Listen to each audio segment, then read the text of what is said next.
ദൈവ തിരുനാമത്തിന് ബോധമുണ്ടാകട്ടെ.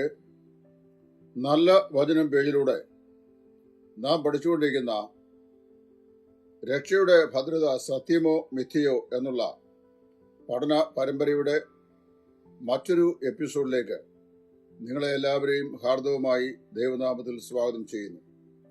കഴിഞ്ഞ 10 പാഠങ്ങളിൽ കൂടെ രക്ഷ എന്തുകൊണ്ട് ഭദ്രമായിരിക്കുന്നു, എന്തുകൊണ്ട് അഴിഞ്ഞു പോകുന്നതല്ല എന്നുള്ള വിഷയം തിരുവചനത്തിന്റെ അടിസ്ഥാനത്തിൽ വളരെ വിശദമായി നമുക്ക് റെഫറൻസോടുകൂടെ ചിന്തിക്കുവാൻ ദൈവാത്മാവ് നമ്മെ സഹായിച്ചു. ഈ പഠന പരമ്പര യാതൊരു സ്വാർത്ഥ മനോഭാവവുമില്ലാതെ തിരുവെഴുത്ത് ഇതേക്കുറിച്ച് എന്താണ് പഠിപ്പിക്കുന്നത് എന്നത് മാത്രമാണ് നാം ചിന്തിച്ചുകൊണ്ട് ഇരിക്കുന്നത്. ഇന്ന് നമ്മൾ പഠിക്കാൻ പോകുന്നത് നമ്മുടെ രക്ഷ എന്ന് പറയുന്നത് ദൈവഹിതപ്രകാരം ഉള്ളതാണെന്ന് ദൈവത്തിന്റെ വചനം വ്യക്തമായി നമ്മെ പഠിപ്പിക്കുന്നു. എന്താണ് രക്ഷയും ദൈവത്തിന്റെ ഹിതവും? ദൈവത്തിന്റെ ഹിതം എന്ന് പറയുന്നത് നമ്മുടെ രക്ഷയെ സംബന്ധിച്ച് ഉള്ളതാണ്. എവിടെയാണ് അത് എഴുതിയിരിക്കുന്നത്? ചില ആളുകൾ പറയാറുണ്ട്, സ്വന്തമായി മനസ്സിൽ തോന്നുന്ന ആശയങ്ങളെ കരുപ്പിടിപ്പിച്ച് അത് ഒരു ഉപദേശ വിഷയമായി അവതരിപ്പിക്കുന്നവരാണ് മിക്കവാറും എല്ലാവരും എന്ന്. അങ്ങനെ ഒരിക്കലും ചെയ്യാൻ പാടില്ല. നമ്മൾ രക്ഷയെ സംബന്ധിച്ച് പഠിക്കുമ്പോഴും ഏത് വിഷയത്തെക്കുറിച്ച് പഠിക്കുമ്പോഴും ദൈവത്തിന്റെ വചനം ഇതേക്കുറിച്ച് എന്താണ് പറയുന്നത് എന്ന് വളരെ വ്യക്തതയോടുകൂടെ നാം ദൈവവചനം പരിശോധന ചെയ്യണം.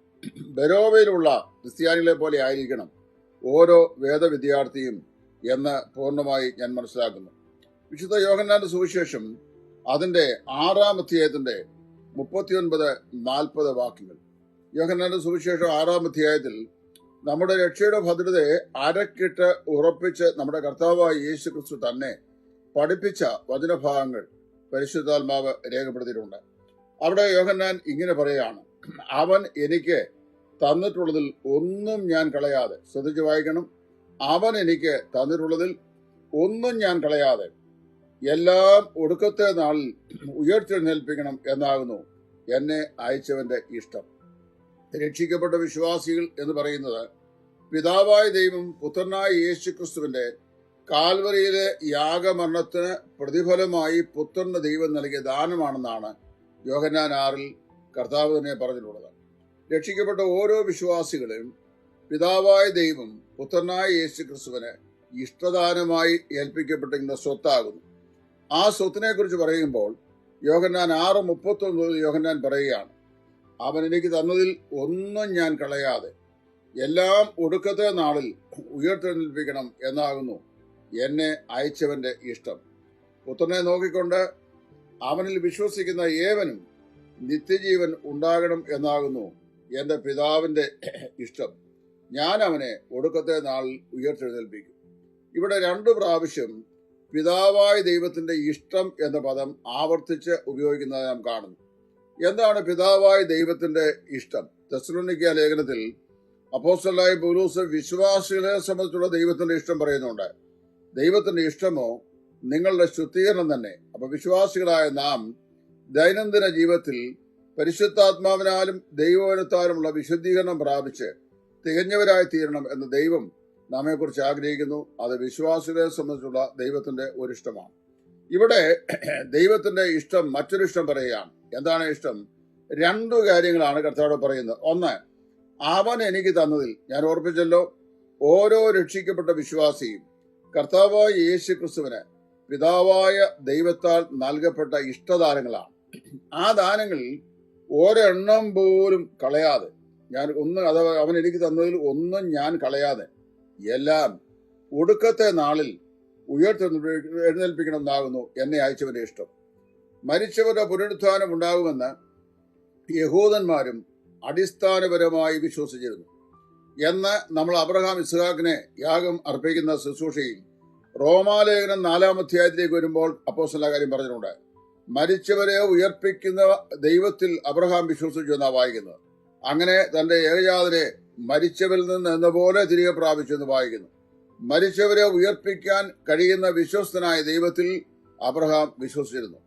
അബ്രഹാമിന്റെ സമകാലികനോ അല്ലെങ്കിൽ തന്നേക്കാൾ ഒരു 100-150 വർഷം മുമ്പോ ജീവിച്ചിരുന്ന പുരാതന ഭക്തനായിരുന്ന ഇയ്യോബ് മരിച്ചവരുടെ പുനരുദ്ധാനം ഉണ്ടാകും എന്ന് വളരെ വ്യക്തമായി പറഞ്ഞിട്ടുണ്ട്.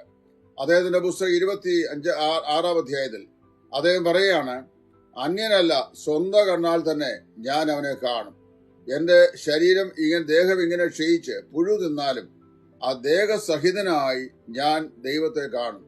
ഇംഗ്ലീഷ് ബൈബിളിലാണ് എൻ്റെ ആശയം ശരി, മലയാളം തർജ്ജമ ശരിയല്ല. Yet in my flesh shall I see God എന്നാണ് എഴുതുന്നത്. ദേഹസഹിതനായി ഞാൻ ദൈവത്തെ കാണും. അപ്പോൾ അത് ഇയ്യോബിന്റെ പ്രത്യാശയായിരുന്നു. ഇയ്യോബും അബ്രഹാമും ഗോത്രപിതാക്കന്മാർ മുഴുവൻ ആളുകളും പഴയ നിയമ ഭക്തന്മാരായ സകല ആളുകളും പുനരുത്ഥാനത്തിൽ വിശ്വസിക്കുന്ന ആളുകളാണ്.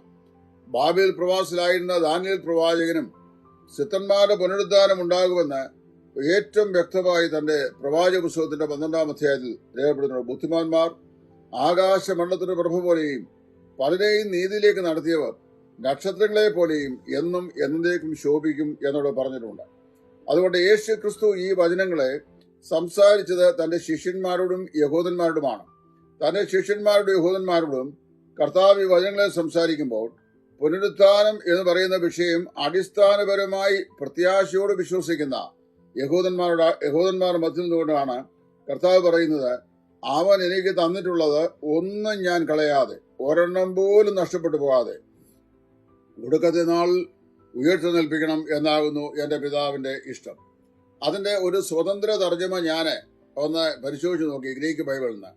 അവൻ എനിക്ക് തന്നിട്ടുള്ളതില് ഒന്നും യാതൊരു കാരണവശാലും നഷ്ടമായി പോകാതെ എന്നാണ് അതിന്റെ ശരിയായ അർത്ഥം. എന്ന് പറഞ്ഞാൽ at any reason that one of them shall be lost. അവരിൽ ഒരെണ്ണം പോലും ഒരു കാരണം കൊണ്ടും എന്ത് ചെയ്യുകയില്ല, നഷ്ടപ്പെട്ടു പോകുകയില്ല. അപ്പൊ പിതാവായ ദൈവം പറയുകയാണ് കർത്താവായ യേശുക്രിസ്തുവിനോട്, ഈ രക്ഷിക്കപ്പെട്ട ഓരോ വിശ്വാസികളെയും ഞാൻ നിനക്ക് ദാനമായി നൽകിയിരിക്കുന്നു. 2, ആ കർത്താവ് പറയുകയാണ് പിതാവിനോട്, ആ ദാനങ്ങളിൽ ഒരെണ്ണം പോലും നഷ്ടപ്പെട്ടു പോകാതെ. ഉദാഹരണം പറഞ്ഞു കഴിഞ്ഞാൽ, അമേരിക്കൻ ഐക്യനാടുകളിലെ ഏറ്റവും വലിയ ധനാഢ്യനായിരിക്കുന്ന ഈലോൺ മസ്കും ബിൽ ഗേറ്റ്സും രക്ഷിക്കപ്പെട്ടു എന്ന് ചിന്തിക്കുക. അവർ രക്ഷിക്കപ്പെട്ടതാണോ എന്നെനിക്ക് അറിയാൻ വയ്യ. അവർ രക്ഷിക്കപ്പെട്ട് മുമ്പോട്ട് വന്നാൽ കർത്താവിന് പിതാവായി ദൈവം നൽകിയ ദാനങ്ങളിൽ ലോകത്തിലെ സമ്പന്നന്മാരുടെ നിലയിൽപ്പെട്ട 2 ആളുകളാണ് ഇവർ രണ്ടുപേരും. അതുപോലെ ഇവിടുത്തെ നമ്മുടെ റിലയൻസിന്റെ ഉടമസ്ഥനായ ആള്, ടാറ്റായെ, ബുർളായെ, ഇതുപോലെയുള്ള ആളുകളൊക്കെ രക്ഷിക്കപ്പെട്ടു വരിക. അവരൊക്കെ രക്ഷിക്കപ്പെട്ടു കഴിഞ്ഞാൽ സമൂഹത്തിൽ വലിയ വലിയ പ്രകമ്പനം കൊള്ളിക്കുന്ന അനൗൺസ്മെന്റ് ഒക്കെ നമ്മുടെ ആൾ ചെയ്യും, ഇന്നിനാ രക്ഷിക്കപ്പെട്ടു എന്നൊക്കെ പറഞ്ഞു. അപ്പൊ അടുത്ത സമയത്ത് നമ്മൾ വായിക്കുന്നത് ബഹിരാകാശ പേടകത്തിൽ നിന്നുകൊണ്ട് ഒരു ബഹിരാകാശ സഞ്ചാരി കർത്താവായ യേശു ക്രിസ്തുവിന്റെ വിശ്വാസത്തെക്കുറിച്ച് പറഞ്ഞപ്പോൾ എല്ലാ സോഷ്യൽ മീഡിയയിലും ക്രിസ്തീയ ഗ്രൂപ്പുകൾ അത് പ്രകമ്പനം ഹേതുവായി അത് പബ്ലിഷ് ചെയ്തു. പറഞ്ഞാൽ വലിയ വലിയ മനുഷ്യർ പറയുന്ന ആശയങ്ങൾ അതിന് വലിയ വിലയുണ്ടെന്നാണ് ഞാൻ പറഞ്ഞത്. ഈ പറയപ്പെട്ട ഈലോൺ മാസ്കും ബിൽ ഗേറ്റ്സും അതുപോലെ ധനാഢ്യന്മാരാകുന്ന മഹാ ആളുകളും നമ്മുടെ ഈ രാജ്യത്ത് തെരുവിൽ ഭിക്ഷയായി ജീവിക്കുന്ന ഒരു ഭിക്ഷക്കാരനാകുന്ന ആളും രക്ഷിക്കപ്പെട്ടാൽ ദൈവത്തിന് ഈ 4 പേരും ഒരേ മൂല്യത്തിൽ പിതാവായ ദൈവം കർത്താവായ യേശുവിന് നൽകിയ ദാനങ്ങളാണ്. അപ്പൊ ആ ദാനങ്ങളില് ബിൽ ഗേറ്റ്സിനെയും ഈലോൺ മസ്കിനെയും കർത്താവ് സൂക്ഷിക്കുകയും ദരിദ്രനായി തെരുവിൽ ഭിക്ഷയായി ചേർന്ന് പാവപ്പെട്ടവൻ രക്ഷിക്കപ്പെട്ടാൽ അവനെ കർത്താവ് സൂക്ഷിക്കാതിരിക്കുകയും ചെയ്യും എന്ന് ചിന്തിക്കാൻ യാതൊരു ന്യായവും വിശുദ്ധ വേദപുസ്തകത്തിലില്ല. അതുകൊണ്ടാണ് പറയുന്നത്, അവൻ എനിക്ക് തന്നതിൽ ഞാൻ ദൃഷ്ടാന്തമായി പറഞ്ഞത് മാത്രമേ ഉള്ളൂ, ഒന്നും ഞാൻ കളയാതെ എല്ലാം ഒടുക്കത്തെ നാളിൽ ഉയർത്തെഴുന്നേൽപ്പിക്കണം എന്നാകുന്നു എന്നെ അയച്ചവന്റെ ഇഷ്ടം. അപ്പൊ ദൈവത്തിന്റെ ഇഷ്ടം എന്താണ്?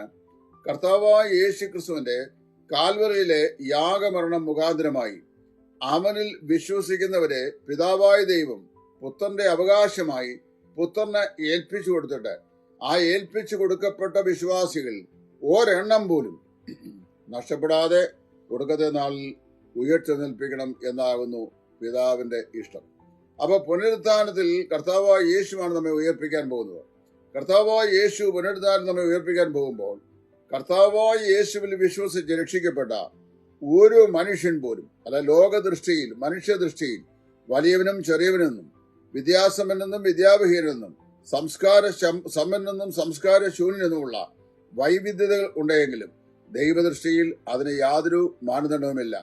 ഒന്നുപോലും നഷ്ടപ്പെടാതെ എല്ലാവരെയും ഉയർപ്പിനെൽപ്പിക്കണം എന്നാകുന്നു എന്നെ അയച്ചവന്റെ ഇഷ്ടം. അപ്പൊ പിതാവായ ദൈവം തന്റെ പുത്രനായ യേശു ക്രിസ്തു വിശ്വസിച്ച ഒരാത്മാവ് പോലും നഷ്ടപ്പെട്ടു പോകാതെ ഒടുക്കത്തെ പുനരുദ്ധാനത്തിൽ ഉയർത്തി നിൽക്കണം എന്ന് ആഗ്രഹിക്കുന്നു. എന്നിട്ട് അതിന്റെ വിശദീകരണം തന്നെ കർത്താവ് പറയാണ് 40-ാം വാക്യം. പുത്രനെ നോക്കിക്കൊണ്ട്, അതായത് ദൈവപുത്രനായ യേശു ക്രിസ്തുവിനെ നോക്കിക്കൊണ്ട് അവനിൽ വിശ്വസിക്കുന്ന ഏവനും നിത്യജീവൻ പ്രാപിക്കണം എന്നാകുന്നു എന്റെ പിതാവിന്റെ ഇഷ്ടം. കർത്താവായ യേശു ക്രിസ്തുവിൽ വിശ്വസിക്കുന്ന ഏത് വ്യക്തിക്കും നിത്യജീവൻ, ആ വാക്ക് ഞാൻ മുമ്പ് തന്നെ വളരെ വ്യക്തമായി വിശദമാക്കിയതാണ്. എന്താണ് നിത്യജീവൻ? Everlasting life. Everlasting life is endless life. നിത്യജീവൻ എന്ന് പറഞ്ഞാൽ അന്തമില്ലാത്ത ജീവൻ എന്നാണ് അതിന്റെ അർത്ഥം.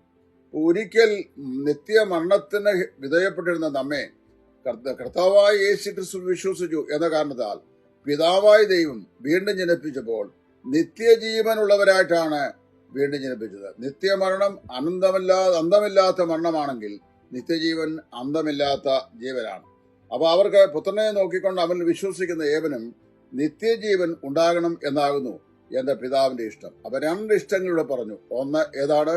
കർത്താവായ യേശു ക്രിസ്തുവിന് ദാനമായി പിതാവായ ദൈവം നൽകിയ എല്ലാ വിശ്വാസികളും ഒരാൾ പോലും നഷ്ടമാകാതെ ഒടുക്കത്തെ ദിവസം പുനരുദ്ധാനത്തിന്റെ പുത്തൻ പുലരിയിൽ അവരെ എല്ലാവരെയും ഉയർപ്പിക്കണം എന്നുള്ളതാകുന്നു പിതാവായ ദൈവത്തിന്റെ ഇഷ്ടം, എന്നെ അയച്ചവരുടെ ഇഷ്ടം. 2, പുത്രനായ യേശു ക്രിസ്തുവിനെ നോക്കിക്കൊണ്ട് അവനിൽ വിശ്വസിക്കുന്ന, അവനെ രക്ഷകനും കർത്താവുമായി സ്വീകരിക്കുന്ന ഏവനും നിത്യജീവൻ ഉണ്ടാകണം എന്നുള്ളതാകുന്നു പിതാവിന്റെ ഇഷ്ടം. ഈ 2 ഇഷ്ടങ്ങൾ യോഹന്നാൻ 6:39-40 വാക്യങ്ങളിൽ ഇവിടെ യോഹന്നാൻ മുഖാന്തരമായി രേഖപ്പെടുത്തിയിരിക്കുകയാണ്. കർത്താവായ യേശു ക്രിസ്തുവിനെ വിശ്വസിക്കുന്ന എല്ലാവർക്കും നിത്യജീവൻ ഉണ്ടായെന്നും അങ്ങനെ നിത്യജീവൻ പ്രാപിച്ച എല്ലാ വിശ്വാസികളും പുനരുദ്ധാനത്തിന്റെ പുത്തൻ പുലരിയിൽ പിതാവായ ദൈവസന്നിധിയിൽ പുത്രനായ യേശു ക്രിസ്തു അവരെ ഉയർത്തെഴുന്നേൽപ്പിച്ച് തിരുസന്നിധിയിൽ നിർത്തും എന്നും ഉള്ള വിലയേറിയ ഉറപ്പ് ഇവിടെ നമുക്ക് കാണാനായി കഴിയുന്നുണ്ട്. കർത്താവ് അങ്ങനെ പറഞ്ഞിരിക്കെ അവയിൽ ഒന്നുപോലും നഷ്ടമാകുകയില്ല എന്ന് യേശു ക്രിസ്തു വ്യക്തമായി പറഞ്ഞിരിക്കെ, അല്ല ഇടയ്ക്ക് വെച്ച് ചിലത് നഷ്ടമായി പോകും അല്ലെങ്കിൽ നഷ്ടപ്പെടാൻ സാധ്യതയുണ്ട് എന്ന് പഠിപ്പിക്കുന്നത് അബദ്ധജടിലമായ ഉപദേശം. വേറെ ചില സഹോദരന്മാരുണ്ട്, രക്ഷ നഷ്ടപ്പെടുത്താനായിട്ട് ദൈവം സഹായിക്കുകയില്ല, അല്ലെ ദൈവം നഷ്ടപ്പെടുത്തുകയില്ല, പിന്നെ മറ്റ് യാതൊരു കാരണവശാലും പിശാചിനോ മറ്റേതെങ്കിലും അന്ധകാര ശക്തികൾക്കോ യാതൊന്നിനും നമ്മുടെ രക്ഷ നഷ്ടപ്പെടുത്താൻ കഴിയില്ല, എന്നാൽ ഒരുവന് തന്റെ രക്ഷയെ സ്വയമായി നഷ്ടപ്പെടുത്താൻ കഴിയും എന്നാണ് വേറൊരു വിചിത്രമായി പഠിപ്പിക്കൽ. അത് സാധിക്കത്തില്ല എന്ന് മുൻകാലങ്ങളിൽ ഞാൻ പല പ്രാവശ്യം പറഞ്ഞുകൊണ്ട് വീണ്ടും പറയുന്നു. രക്ഷിക്കപ്പെട്ട ഞാൻ കർത്താവായ യേശു ക്രിസ്തുവുമായി പിതാവായ ദൈവത്തോട് ബന്ധത്തിൽ ഒരു പിതൃപുത്ര ബന്ധത്താൽ ജനിപ്പിക്കപ്പെട്ടിരിക്കുകയാണ്. ഒരു കാരണവശാലും എന്റെ പിതാവിനോടുള്ള എന്റെ ആ ജന്മസിദ്ധമായ ബന്ധത്തെ അറുത്തു നീക്കുവാൻ യാതൊരു ശക്തിക്കും എനിക്ക് തന്നെയും സാധിക്കത്തില്ല. ഞാൻ എന്റെ പിതാവിനോട് ഞാൻ അങ്ങയുടെ മകനല്ല എന്ന് 1,00,000 പ്രാവശ്യം പറഞ്ഞാലും ഞാൻ എന്റെ അപ്പന്റെ മകനല്ല എന്ന് വരികയില്ല. അതുകൊണ്ട് അങ്ങനെയുള്ള അബദ്ധജടിലമായ ഉപദേശങ്ങൾ ഒരിക്കലും നമുക്ക് അംഗീകരിക്കാൻ സാധിക്കുകയില്ല.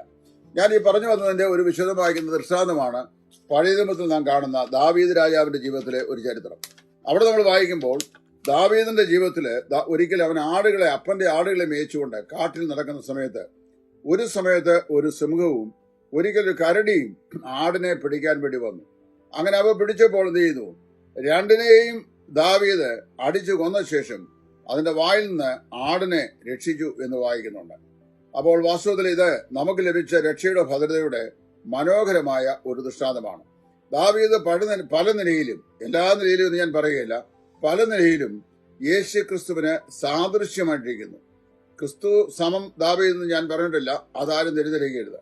യേശു ക്രിസ്തുവിന് പല നിലയിലും സാദൃശ്യം വഹിക്കുന്ന വ്യക്തിയാണ് കർത്താവായ യേശു ക്രിസ്തുവിന് സാക്ഷ്യം വഹിക്കുന്ന ആളാണ് ദാവീദ്. ഈ ദാവീദിന്റെ ആടുകളെ മേയിച്ചുകൊണ്ട് നടക്കുന്ന സമയത്ത് ഒരിക്കലും കരടി, ഒരിക്കലും സിംഹം അത് ആടിന്റെ മേൽ ചാടി വീണു, അതിനെ പിടിച്ചു. എന്നാൽ 2നെയും എന്ത് ചെയ്തു? ദാവീദ് അതിനെ നിഷ്പ്രയാസം അതിനെ അടിച്ച് കൊന്നു. ദാവീദ് അവയുടെ വായിൽ നിന്ന് ആട്ടിൻകുട്ടിയെ രക്ഷിച്ചു എന്ന് പറഞ്ഞിട്ടുണ്ട്. അപ്പൊ രക്ഷിക്കപ്പെട്ട വിശ്വാസികളായ നാമും ചില സമയത്ത് ദുഷ്ടന്റെ കയ്യിൽ ഏൽപ്പിക്കപ്പെടുകയോ ദോഷമായ വഴികളിലേക്ക് വഴിമാറിപ്പോവുകയോ തെറ്റിപ്പോവുകയോ വഴിതെറ്റിപ്പോവുകയോ അല്ലെങ്കിൽ പിന്മാറിപ്പോവുകയോ ഏതെങ്കിലുമൊക്കെ നിലയിൽ ദൈവത്തിന്റെ സാന്നിധ്യത്തിൽ നിന്ന് ഒളിച്ചു മാറുവാനായി ശ്രമിക്കുകയോ ഒക്കെ ചെയ്യാം. അങ്ങനെ വന്നാലും എന്ത് ചെയ്യും? നമ്മിൽ ഒരു പൊടിയെ പോലും, ഒരു ബലഹീന വിശ്വാസി പോലും കർത്താവ് തള്ളിക്കളയുകയില്ല എന്നാണ് വായിക്കുന്നത്.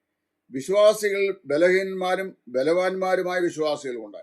അതിൽ ഏറ്റവും ബലഹീനനായ ഒരു വിശ്വാസിയെ പോലും ദൈവം ഒരു നാളും തള്ളിക്കളയുകയില്ല, ഉപേക്ഷിക്കുകയില്ല. അവരെ പിതാവിന്റെ സന്നിധിയിൽ നിർത്തും എന്ന് വളരെ വ്യക്തമായി പറഞ്ഞിട്ടുണ്ട്.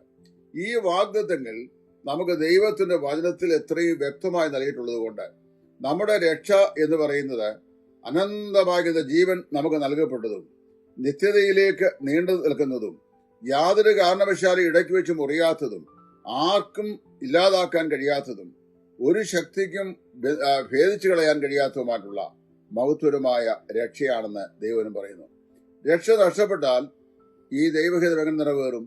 രക്ഷിക്കപ്പെട്ട ഓരോ വിശ്വാസിയും പിതാവിന്റെ സന്നിധിയിൽ അവനെ ഉയർത്തെഴുന്നേൽപ്പിച്ച് നിർത്തണമെന്നുള്ളതാണ് പിതാവിന്റെ ഇഷ്ടമെന്നും കർത്താവായ യേശു ക്രിസ്തുവിൽ വിശ്വസിക്കുന്ന ഏവനും നിത്യജീവൻ പ്രാപിച്ച് നിത്യജീവന്റെ അവകാശിയായി തീരണം എന്നുള്ളതാണ് കർത്താവായ ദൈവത്തിന്റെ ഇഷ്ടമെന്നും വളരെ വ്യക്തമായ യോഹന്നാൻ 6:39-40 വാക്യങ്ങൾ കർത്താവ് താൻ തന്നെ പ്രസ്താവിച്ചിരിക്കെ, കർത്താവ് പറഞ്ഞ കാര്യങ്ങൾ യോഹന്നാൻ രേഖപ്പെടുത്തുകയാണ്. അങ്ങനെ പറഞ്ഞിരിക്കെ നമ്മുടെ രക്ഷ നഷ്ടപ്പെട്ടു പോകും ചിന്തിക്കുക. നമ്മുടെ പ്രവൃത്തികളാലോ, നമ്മുടെ നിരൂപണങ്ങളാലോ, നമ്മുടെ വാക്കുകളാലോ, നമ്മുടെ മനോഭാവത്താലോ, അല്ലെങ്കിൽ നമ്മുടെ ബലഹീനതകളാലോ ആ രക്ഷ നഷ്ടപ്പെട്ടു പോകും എന്ന് ചിന്തിച്ചാൽ പിന്നെ എങ്ങനെ പിതാവായ ദൈവത്തിന്റെ ഹൃദയത്തിന്റെ ആ ഇഷ്ടം ഒന്നുപോലും നഷ്ടപ്പെടാതെ ഒടുക്കത്തെ നാൾ ഉയർത്തി നിൽക്കണമെന്നും അവർ നിത്യജീവൻ പ്രാപിക്കണം എന്നുള്ള ദൈവത്തിന്റെ ഇഷ്ടം എങ്ങനെ നിവർത്തിക്കപ്പെടുവാൻ സാധിക്കും? അതുകൊണ്ട് ഞാൻ മനസ്സിലാക്കുന്നത് പിതാവായ ദൈവത്തിന്റെ ഇഷ്ടം സമ്പൂർണമായി നിവർത്തിക്കാനാണ് കർത്താവായ യേശു ഈ ഭൂമിയിൽ വന്നത്. എന്റെ ഇഷ്ടമോ എന്റെ പിതാവിന്റെ ഇഷ്ടമോ നിങ്ങൾ നിത്യജീവൻ പ്രാപിക്കണം എന്നുള്ളത് തന്നെ എന്ന് കർത്താവും പറഞ്ഞു. അപ്പോൾ പിതാവിന്റെ ഇഷ്ടം പ്രവർത്തിക്കാൻ പിതാവിന്റെ ഇഷ്ടത്തിന് തന്നെത്താൻ ഏൽപ്പിച്ചു കൊടുത്ത പുത്രനായ യേശു ക്രിസ്തു, ഇതാ ഞാൻ വരുന്നു എന്ന് പറഞ്ഞുകൊണ്ട് ഏൽപ്പിച്ചു കൊടുത്ത കർത്താവായ യേശു, പിതാവേ അങ്ങയുടെ ഇഷ്ടം ഞാൻ നിവർത്തിച്ചിരിക്കുന്നു എന്ന ഉള്ള അർത്ഥത്തിലാണ് ക്രൂശിൽ വെച്ച് ടെറ്റിലിസ്റ്റായി നിവർത്തിയായി എന്ന് ഉച്ചത്തിൽ നിലവിളിച്ച് പറഞ്ഞത്. അപ്പോൾ കർത്താവായ യേശു പിതാവായ ദൈവത്തിന്റെ ഇഷ്ടം സമ്പൂർണമായി നിവർത്തിക്കുന്ന വ്യക്തിയായി. ഇനിയും തന്നിൽ വിശ്വസിക്കുന്നവർക്ക് പുനരുദ്ധാനമുണ്ട് എന്നും അവരാരും നഷ്ടപ്പെട്ടു പോകത്തില്ല എന്നും കാണിച്ചു കൊടുക്കാൻ വേണ്ടിയാണ് യോഹന്നാന്റെ സുവിശേഷം 11-ാം അധ്യായത്തിൽ ബഥാനിയിലെ ലാസറിനെ കർത്താവ് ഉയർപ്പിച്ചത്. നയിലിലെ പട്ടണത്തിലെ വിധവയുടെ മകനെ കർത്താവ് ഉയർപ്പിച്ചത്. യായിറൂസിന്റെ മകളെ യേശു ഉയർപ്പിച്ചത്. ഇതെല്ലാം മരിച്ചവരുടെ പുനരുദ്ധാനം ഉണ്ടാകുമെന്നും മരിച്ചവർ നഷ്ടപ്പെടുന്നില്ല എന്നും കർത്താവ് നമുക്ക് കാണിച്ച് തരികയായിരുന്നു. ഞാൻ വാക്കുകളെ ദീർഘിപ്പിക്കുന്നില്ല. ഇവിടെ ഞാൻ ഈ ഭാഗം ഇന്നത്തെ ഈ ലൈവിൽ അവസാനിപ്പിക്കുവാൻ ആഗ്രഹിക്കുന്നു. നമ്മുടെ രക്ഷ ഇടയ്ക്ക് വെച്ച് നഷ്ടപ്പെട്ടു പോകുന്നതാണെങ്കിൽ പിതാവായ ദൈവം പുത്രനായ യേശു ക്രിസ്തു മുഖാന്തരം തന്റെ ഇഷ്ടം നമ്മെക്കുറിച്ച് എന്നുള്ളത് എന്തായിരുന്നു എന്ന് പറഞ്ഞത് ഒരിക്കലും നിവർത്തിക്കപ്പെടുകയില്ല. അതുകൊണ്ട് എന്ത് ചെയ്യണം? ദൈവത്തിന്റെ രക്ഷ കർത്താവായ യേശു ക്രിസ്തുവിൽ വിശ്വസിക്കുന്നവർക്ക് ദൈവം നൽകിയത് നിത്യമാണ്, ഭദ്രമാണ്, അതിന് യാതൊരു തകരാറും സംഭവിക്കുകയില്ല. രക്ഷിക്കപ്പെട്ടവർ ഒരാൾ പോലും നഷ്ടമാകാതെ പിതാവിന്റെ സന്നിധിയിൽ കർത്താവ് നിർത്തും. അന്ന് നിശ്ചയമായും ഈ വചനത്തിന്റെ പൂർണ്ണത നമുക്ക് ശരിയായ നിലയിൽ മനസ്സിലാക്കുവാൻ സാധിക്കും. എന്റെ എല്ലാ ബഹുമാന്യ പ്രേക്ഷകർക്കും ഈ വിഷയം കൂടുതൽ വെളിച്ചം ലഭിക്കുമാറ് പരിശുദ്ധാത്മാവ് പ്രകാശിപ്പിച്ച് നൽകട്ടെ. അതിനായി ഈ ക്ലാസ്സുകൾ ഉപകരിക്കട്ടെ എന്ന് പ്രാർത്ഥിച്ചുകൊണ്ട് ഈ പാഠഭാഗം ഇവിടെ ഉപസംഹരിക്കുന്നു. ദൈവനാമം എന്നേക്കും മഹത്വപ്പെടുമാറാകട്ടെ.